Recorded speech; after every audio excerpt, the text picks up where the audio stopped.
ఉదయకాలము ప్రభు అయిన యేసుక్రీస్తు నామములో మీకందరికీ శుభాభివందనాలు. ప్రియులారా, మరి యేసుక్రీస్తు ప్రభు జననం, యేసుక్రీస్తు ప్రభు మరణం, యేసుక్రీస్తు ప్రభు పునరుత్థానం అనగా ఎందుకు ఇవి జరిగాయంటే, భూమి మీద ఉన్న మానవుల కొరకు దేవుడు ప్రేమించాడు. దేవుడు ప్రేమించాడు కనుకనే ఈ భూమి మీద ఆయన 2026 సంవత్సరాల క్రితం ఈ భూమి మీదకి వచ్చాడు.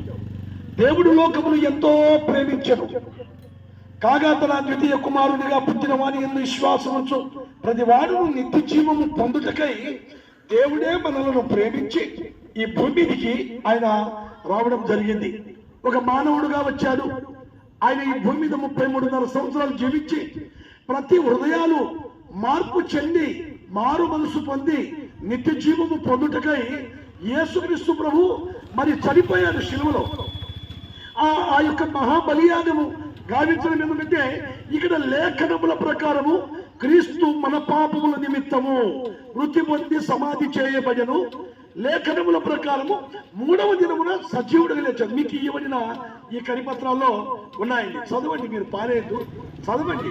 కానీ మీ కులము కానీ మతం కానీ ఎంత మాత్రం మార్చుకోవద్దు. కానీ మీ హృదయంలో మార్పు చెందాలి అంటున్నాడు దేవుడు. మార్పు అనగా ఏంటి? మనుషులో ఉన్న పాప స్వభావం. మార్పు అనగా ఏంటి? మనుషులో ఉన్న ప్రతి అతిక్రమం.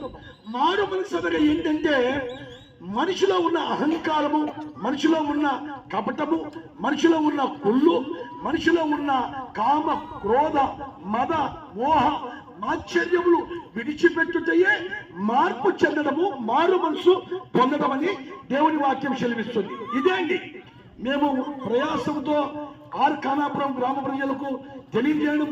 ఏదంటే, ప్రభు సెలవిచ్చాడు, మీరు సర్వలోకానికి వెళ్ళండి, సర్వ సృష్టికి ఈ మంచి మాటలు తెలియజేయండి. ఎందుకంటే ఏ భేదము లేదు, అందరూ పాపము చేసి ఆ దేవుడు, ఆ రక్షకుడైన దేవుడు అనుగ్రహించు మహిమను పొందలేకపోతున్నారు.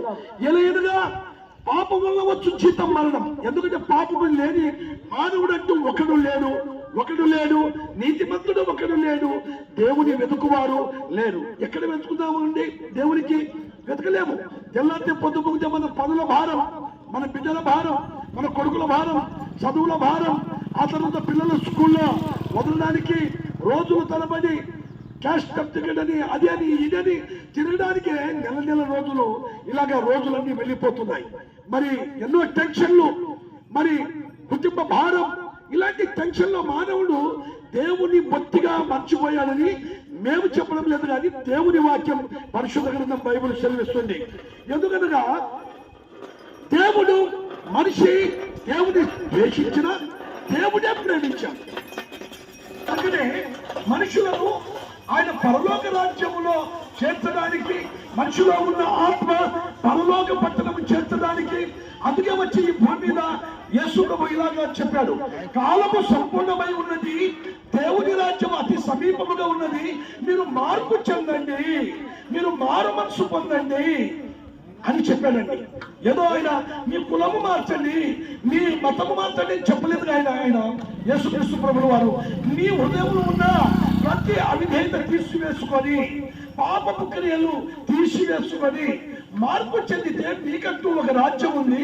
ఆ రాజ్యములో ఆకలి నొప్పులు లేని రాజ్యము, అది ఎన్నడూ చావు మరణము లేని రాజ్యము, అది యుగ యుగాలు ఉండే ఆ గొప్ప రాజ్యమును ఆయన ప్రకటించాడు ఈ భూమి మీద. దానికి ఎవరయ్యా మార్గం అంటే, యేసు చెప్పాను, నేనే మార్గమును, నేనే సత్యమును, నేనే నిత్య జీవమును అని సెలవిచ్చాడు. అందుకే నిత్య జీవం ఇవ్వడానికే మన తలపులు చేసిన పాపం వల్ల ఆయన శిరస్సు మీద ముళ్ళ కిరీటం, మన కాలు చేతులు చేసిన పాపం వల్ల ఆయన కాలు చేతుల్లో మేకులు కొట్టబడ్డాయి. మన శరీరం అంతా చేసిన ప్రతి పాపము అవిధేయత వల్ల ఆయన శరీరం అంతా మన ముళ్ళ గుణాల చేత చీల్చబడింది. సోదరులారా, ప్రేమైన అన్న అక్క చెల్లి, ఒకప్పుడు మా జీవితంలో కూడా పాప స్థితిలో ఉన్నవాడిని. నేను ఈ లోకంలో తినుచు తాగుచు ఇష్టానుసారమైన జీవితం, ఇష్టానుసారమైన దేవునికి వ్యతిరేకమైన జీవితం జీవించి మరి మరణము అతి సమీపంలో ఉండగా ఇలాగే నాకు కూడా సువర్తమానం అందబడింది. సువార్త ద్వారా రక్షించబడ్డాను. ఈ రోజు 2003లోనే చనిపోవాల్సిన నన్ను 2026 వరకు దేవుడు తన ఉచితమైన కృప చేత రక్షించాడు. ఏ మందులు ఏ డాక్టరు పని చేయకుండా గొప్ప సాధనము వాక్యము. అందుకే పరిశుద్ధ గ్రంథం బైబిల్ చదువుతుంది, నీ వాక్యమే నన్ను బ్రతికించుతున్నది, అది నా బాధలలో నెమ్మదిస్తుంది. బాధలో ఉన్నావా, పరిస్థితిలో ఉన్నావా, వాక్యము దేవుడై ఉన్నాడు. ఆది యందు వాక్యం ఉండెను, వాక్యము దేవుని యందు ఉండెను, వాక్యము దేవుడై ఉండెను. ఆ వాక్యమే కృపా సత్య సంపూర్ణుడుగా శరీరధారిగా యేసుక్రీస్తు ఈ భూమికి వచ్చాడండి. ఆయన వచ్చాడు, అన్ని చెప్పాడు. మనమే మార్పు చెందాలి, మారు మనసు పొందాలి. పాపినైనా నన్ను క్షమించమంటే ఎంత ఘోర పాపినైనా క్షమించడానికి ప్రభువు ఉన్నాడు. పరిశుద్ధ గ్రంథం బైబిల్ చదివిస్తుంది, తిమోతికి రాసిన మొదటి పత్రిక 1వ అధ్యాయం 15వ వచనంలో పాపులను రక్షించుటకు క్రీస్తు యేసు లోకమునకు వచ్చినని రాయబడింది. పాప స్థితిలో ఉన్న మానవునికి కరుణించాడు దేవుడు. ఈ లోకం మీది కాదు నాయన, మీరు యాత్రికులు, పరదేశులు. ఈ భూమి మీద సత్తా, 3 నెలల సత్తా మనం అంటాం కదండి, ఇదంతా ఒక నాటక